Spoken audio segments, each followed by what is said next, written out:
Okay, welcome back. After that brief bout of farming, we're back at the start of level 8, and I have full hover, and I have full life, and we're ready to proceed forward towards the end of the game. Now, I think it's going to be easier to get through this part if I just drop through here, just like so, and then jump and we move forward. Learned a little bit from the first failed run through here. Now, you notice the tile set changes to this sort of purple texture, again still keeping with the organic theme. And as we roll through here, we get more of the claw cannon guys, of course. And up to the right, I believe, is a dungeon. In order to get through this area, our critical path will be to the left, winding around, and then ultimately we'll be heading to the right. I don't remember where to go, I believe. And so here is why we need to hover. Because if we try to just jump across there, it'll pop us down into the spikes, and we'll be dead. So, it was good to farm up the hover because bypass all that, and in this area, as you can see, we're surrounded by tons of the wall-walking jellyfish guys, and the tile set has changed to a green bubble-like texture, very reminiscent of Metroid to me.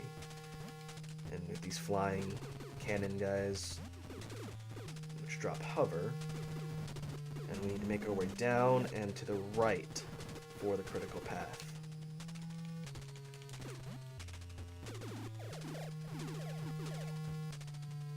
Okay, we just fly through here. Yep. Keep heading to the right. Now we've hit this sort of intestinal innards looking tile set. And of course, the game is throwing nothing but grubs at us because it's the final level of the game and they're really pulling out all the stops, so to speak. But if we just proceed carefully through here, we should be okay, because I don't think there's any pink ones, thankfully. And I'm out of sub-weapons, so I can't just snipe these guys with homing missiles, unfortunately. If we just plow through here, I think this is the easiest way to get through here because the longer we linger, the more chances we run of just getting swarmed. Okay, so now the tile set changes again to a sort of innards looking tile set.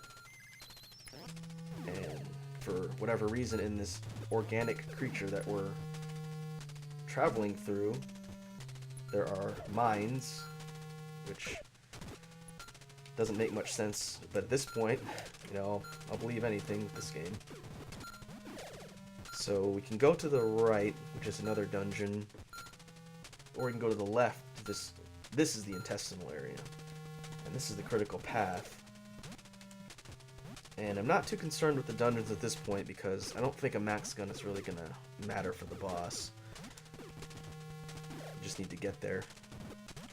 These guys, these pink skull guys, are stronger versions of the bomb-dropping skulls from level 2, but now they drop grubs, pink grubs, which is one of the worst things to encounter in this zone. The bombs themselves do a ton of damage if they land on you, so that's why I'm sort of inching my way along here, because I don't want to take any unnecessary damage, and I want to take those guys out as soon as they're on the screen because they're dangerous. And at least the grubs drop hover, but I don't think I'm going to need it on any of the other spots before. Because we are, I believe, 2 screens away from the final boss dungeon. So we're almost through the final zone. And of course, they're pulling out all the stops up, like I mentioned earlier. So let's just keep moving ahead.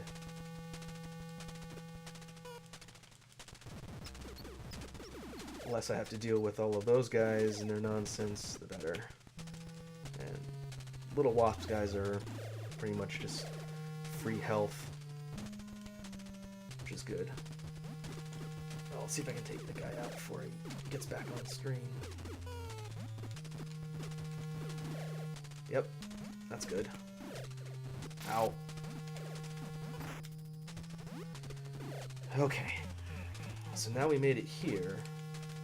And this room with the destructible blocks is very reminiscent of levels 6 and 7.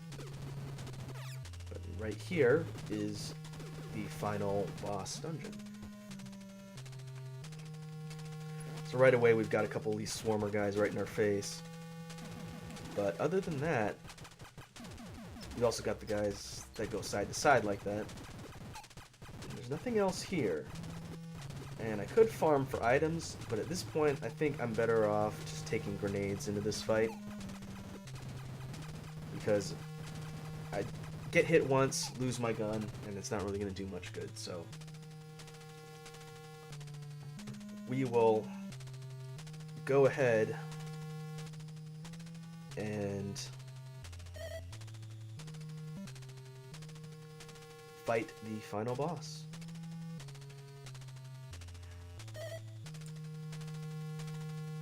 Okay. Final boss time. Let's go.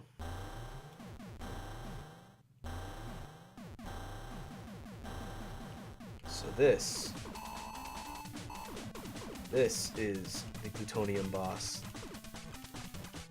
And you might recognize him from the cover of the game. Basically his deal is he sits there attached to the wall, moves his head back and forth, and spits these sort of bouncing hairballs. And while you might not think that sounds difficult, just due to the sheer random pattern of projectiles and the fact that he's constantly moving his head back and forth, makes it really challenging to line up shots to actually do damage.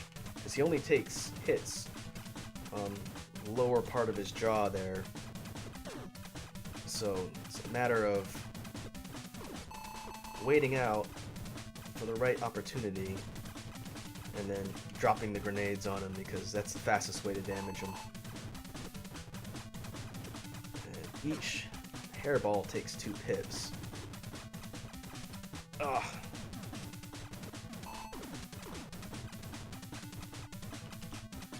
So just have to be patient.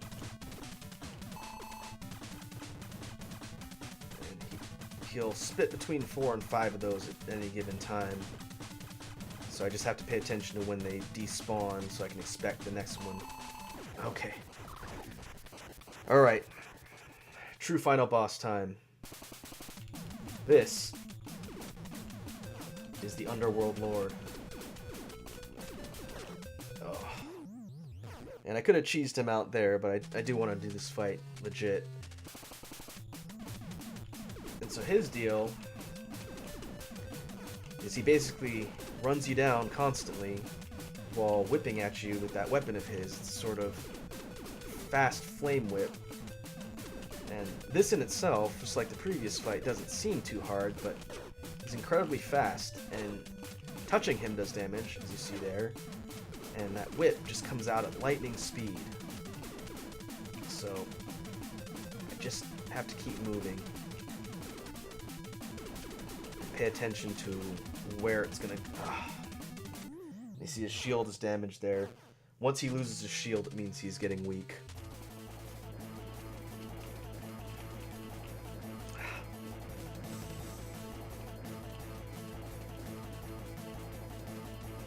I wonder if he can shoot directly to his right. I know it can't really go sideways. It can either go straight forward or at an angle. So at this point, I just need to stay away from the angle and keep the damage on this guy. Okay. Shield is already starting to get damaged.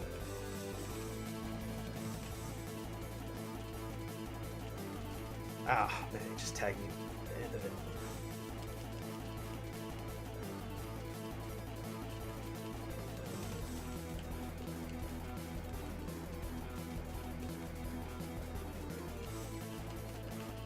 Alright, shield is gone. It's getting weak. I just have to be patient.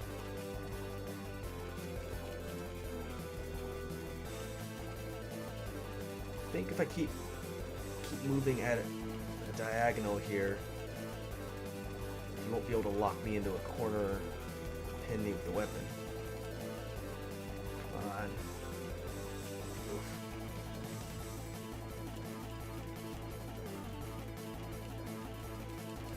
Whew. Wow. Okay. We did it. We did it. It was a pretty intense fight. Both fights. It seems like you have to depend a little bit on luck, on the patterns the bosses give you. But overall, you just have to be quick and lay on the grenades. And as you can see, the enemy fortress collapses, and our hero, Jason, sits on top of Sophia with his pet frog, Fred, whom he saved at some point. I guess the versions that we killed were not the real Fred. And so we're treated to the crest of Sophia 3 and the credit crawl. So, wow. Blaster Master remains one of the most difficult games to me on the Nintendo. In its original state, playing non-stop without, save states or anything like that, I can't imagine beating it easily, back in the day. And I never got this far as a kid. Like I mentioned earlier on in the playthrough, I got stuck in level 3. So it wasn't until college when I used an emulator to actually beat it, but overall, fantastic game. Probably my favorite game on the Nintendo, and it was a lot of fun to play through again, so hopefully you guys enjoyed watching me struggle through all the different zones and bosses. And that is the icing on the cake, the final screen. Very thanks, presented by Sunsoft. So, until next time, see you guys in the next playthrough.